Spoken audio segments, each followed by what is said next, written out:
I'm just working on my trophy speech. My trophy speech. I'm just working on my trophy speech. My trophy speech. This for the fam, this for the home team. Yeah. And I'm just working on my trophy speech. I started making a list of some names that I gotta mention when I'm getting my trophy. Yeah. Lot of folk wasn't with me in the gym. I was shooting around, I was trying to be Kobe. No time for the phony, don't act like you know me. Got God on my side, I can stand on my lonely. Been on my ground so that wifey and I. What's up, people? It's your boy Johnny, back with Holeshots. And remember, this is the only channel online that doesn't care about the analytics. Remember that. We're over here just talking, breaking down the races, talking what could be done better, what we think could be done better, who could be better, and who's the best. Because obviously Deegan came out and controlled both motos yesterday. And the leopard Levi the leopard, I know you all saw his hair. My boy was looking smooth, but he just didn't have enough in the tank to catch up to Deegan. What does he got to do? Let me know. Comment. Tell me what you think Levi could do to really come back and show us that he's got what it takes. Now, also, let's not forget about the fact that seems like the entire Pro Circuit Cowie team is injured. Same with the Yamaha team. Star Racing's team's got some injuries. But with that being said, it was a pretty good race yesterday. Like I said, Deegan was up there, man. He was just cranking. And it seemed like there were a few times where Kitchen was right there behind him, ready to get him to pounce, but he just ran out of gas. And it was funny, I heard online, or on the TV, on the broadcast, they were saying that the guys, the mechanic areas, were writing little jokes on the pit board saying, oh, he's tired, he's this. I thought that was great. We got to keep up that type of stuff going on in this racing because that's funny. You want to start getting into people's heads and even the mechanics, that's the way to do it. Because you know the other mechanics from the other teams are reading these pit boards. And what are they writing? Why are they writing that? Well, it's because they know. My boy's getting tired out there. And I don't think he's got enough gas in the tank to last the 30+2. Viel looked great. He was there. I feel like he could have probably pushed just a little bit harder and maybe gotten the top two. But for, 1-2 Kitchen Deegan or Deegan Kitchen, however you want to look at it, I feel like Kitchen needed some more renovations going on his moto game. He was falling off. He was getting tired, and he couldn't handle it. He couldn't stay. He couldn't stick up. It was bad. And we all knew this from the jump. I said it before. Jett Lawrence is not to be messed with. That dude is the truth. He is making new lines. He is being super creative on the track. None of these other guys are doing it. They're going to start. I noticed Deegan. He's been watching Lawrence. Deegan was jumping through the little breaking bumps, doubling, tripling, making up time here and there. I think he's got what it takes to be the next, dare I say, 450 champ in the next few years. I doubt it.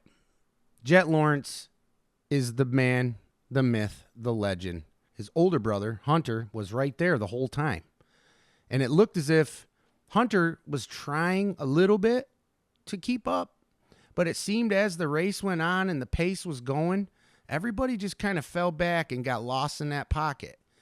Where Jett was just like, nah, I'm gone. Scared. And he was gone. He was out. He left him. Nobody could stop him. Nobody's even watching the last few riders. I noticed that in the first moto, we had AP. Oh, I was so excited. I was rooting him on. Yeehaw! The cowboy coming through. He was right there. Top two, top three. Then he started backing off like typical motocross fashion. There's a lot of racing. It's long, long racing. People got to learn to maintain their energy and their breathing. And we all know what they got to do. But nobody could hold a candle to Jett Lawrence. And I said it on the last show. I predict Jett Lawrence is going to win it all again. He went 1-1 yesterday, made it look effortless, Jeffortless.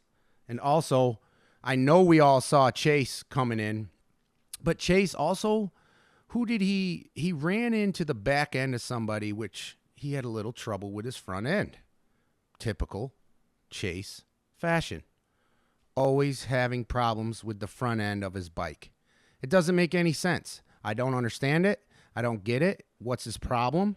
Do they have, instead of the gas in the forks, are they putting concrete in there for his front end to be so heavy?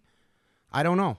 You guys are going to have to let me know what your thoughts are on Chase for the rest of the year, because in the second moto, he looked pretty good.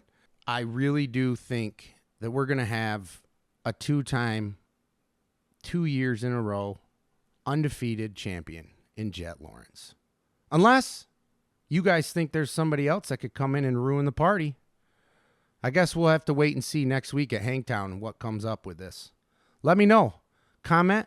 And also, Holeshots. Let's go, baby. What I'm trying to do here is branch out a little bit. We all know about the pros. We all know what they can do and the talents that they have. But what I want to do is kind of branch out a little bit and maybe possibly get to some of these local races in North Carolina. NCMP, they're huge. Holler at your boy. Get me there. Let's do some interviews with these guys.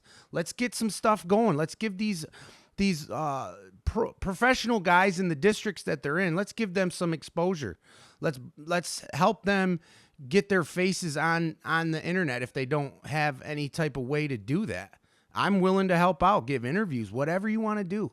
And also, I do, however, think I might have possibly a full-time guest with my wife. Hey, babe. Hi. You guys ready to have some breakdowns go down with my wife and I? I don't think you're ready for this. Who's your favorite? My favorite? Yeah. Who do you think's going to win this? Jett. Jett. Yes, that's my wife. What about in the 250s? Oh, she forgot again. Who you got, babe? All I can think of Deegan. is Bowes and Flug. Bowes and Flug. We got to get Bowes and Plug out there. I think Deegan. Yeah. I think Deegan. But Definitely. Mr. Mouth. Yeah. Yeah. You got to get up closer to the mic. Oh, sorry. It's okay. We're going to show you guys. We're going to have some fun with this. Because if there's anything that my wife and I do, it is always having fun and talking some nonsense. In the next few episodes, we're going to have some things to talk about, break down. It was only the first race of the season. Let's not get too ahead of ourselves this year. But, like I said, Jett, right? Jett. Jett, number one. Let's go, baby. Number one. Come on. The ones that ain't put in been wanna reap benefits. They want some clout. That ain't what I'm about. I'm moving different and they moving fast. They gon' be tripping when my name announced.